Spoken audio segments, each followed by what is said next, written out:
Fakultas Indra Prasta PGRI. Saya juga lulusan tahun 2002. Ya, lama lah ya.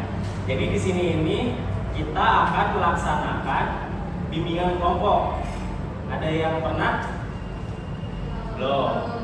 Oke. Sebelum kita mulai, alangkah baiknya kita perkenalkan diri terlebih dahulu.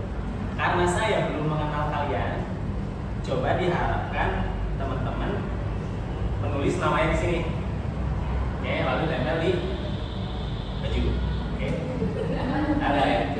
Gak apa-apa, oke gitu. Silakan, namanya siapa? Tulis. Oke, sekarang sudah ada name-nya masing-masing ya. Pertama namanya Farhan, apa sih? Farhan Amru. Nama kamu siapa? Nadira Anisya. Namanya? Siapa? Kanita. Namanya? Atin Supriyatin. Namanya? Abian. Namanya Nabila. Oke.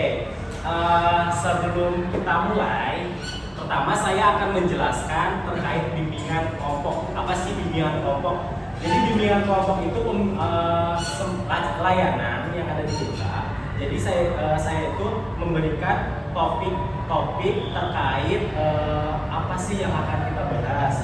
Topiknya itu ada dua, topik tugas dan topik bebas. Kebetulan sekarang saya akan menjelaskan terkait topik tugas. Nah, apa sih yang akan dibahas? Yang akan dibahas itu tentang topiknya kerja dan kerja. Ya, topiknya kerja dan kerja. Kenapa saya memilih topik tersebut? Karena ini akan berhubungan dengan cita-cita kalian. Jadi di sini itu saya akan membahas tentang karir kalian. Oke. Sebelum kita melaksanakan bimbingan kelompok ini, teman-teman harus mengetahui aturan-aturan di bimbingan kelompok ini. Jadi teman-teman diharapkan untuk saling terbuka, saling menanggapi, saling memberikan tanggapan. Di sini tidak ada yang salah, Jadi semua memberikan tanggapan saya anggap semuanya benar, karena menurut saya itu pendapatnya masing-masing, jadi nggak bisa disalahkan. Oke, seperti itu. Nah, terus di sini ada beberapa asas di bimbingan kelompok ya. Pertama, asas kesukarelaan. Jadi kalian kesini itu dengan sukarela untuk mengikuti bimbingan kelompok. Yang kedua, asas kerahasiaan. Jadi kalian bercerita apapun, saya harapkan kalian itu saya harap kalian itu menjaga rahasianya masing-masing. Dan saya pun sebagai ketua kelompok di sini, saya itu sebagai ketua kelompok ya, kalian anggota kelompok. Saya akan merahasiakan tentang permasalahan atau tanggapan kalian. Jadi semuanya aman, BK tuh aman. Jadi nggak ada lah yang BK, biar kan aman namanya. Gitu. Ada yang bisa dipahami? Bisa? Ada yang tanyakan? Nggak ada? Oke. Sebelum kita memulai, kita ice breaking dulu. Ice breaking apa? Masa? Ya. Bahasa Inggris. Enggak. Gini cara mainnya. Kamu bantu di sini. Gini. Tangannya gini. Gini. Yang satu tangannya gini. Misalkan saya gini, yang satu lagi gini. Nah, gini. Tangannya gini. Nah, terus gitu. Ya, harus gini. Gini. Yang satu tangannya gini ke temennya. Enggak, dia yang itu. Enggak, balik. Nah, terus. Ya.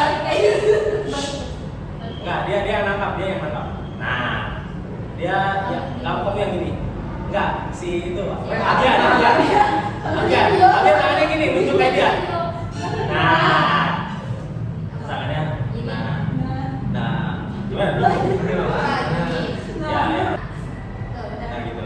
Jadi posisinya gini. Kalau misalkan saya bilang kerja, nanti tangan kalian yang ini tangkap. Tangkap. Kalau misalkan pokoknya kalau setiap saya bilang kerja, kalian nangkap dan yang satu berusaha betul. Oke, saya kan ketua kelompoknya. Jadi kalau misalkan ada setiap yang terucap dari saya terkait kerja, kalian angkat. Oke. Upin dan Ipin bercita-cita menjadi seorang dokter.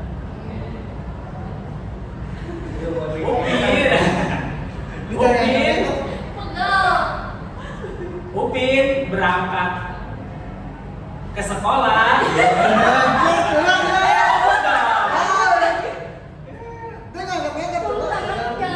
Upin bercita-cita menjadi seorang dokter. Akan tetapi Upin mengetahui apa pekerjaan. Kayak gitu ya. Itu bahasa.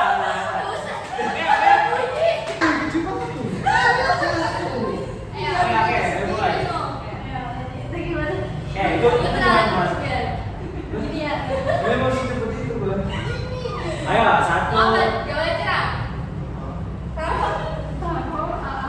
Abian setiap hari pergi ke sekolah jam 10.30. Siap banget. Ya, siap Mas. Abian bercita-cita untuk menjadi seorang dokter. Ayah Abian selalu mengantar Abian ke sekolah. Dan ibunya kerja.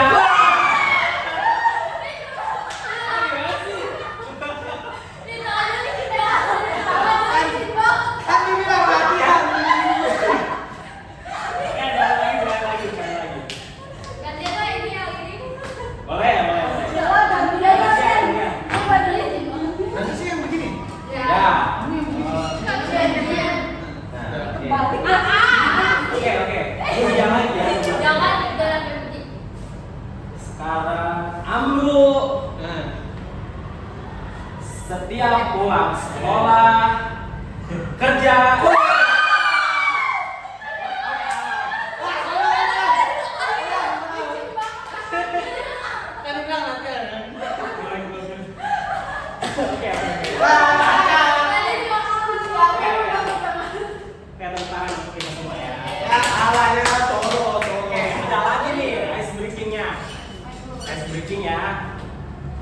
Gini ya, saya videoin.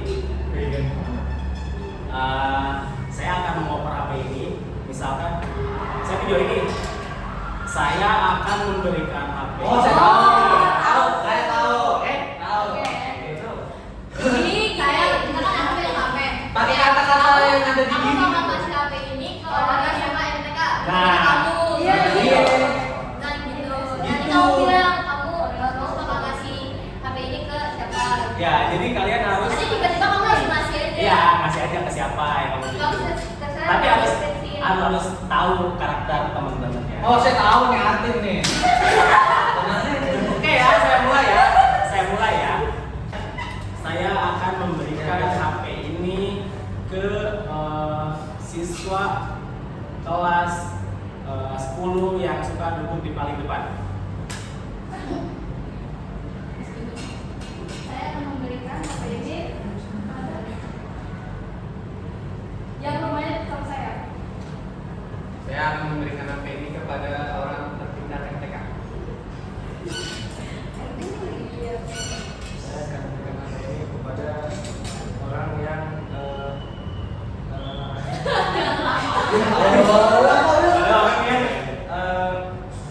suka ngurus duit.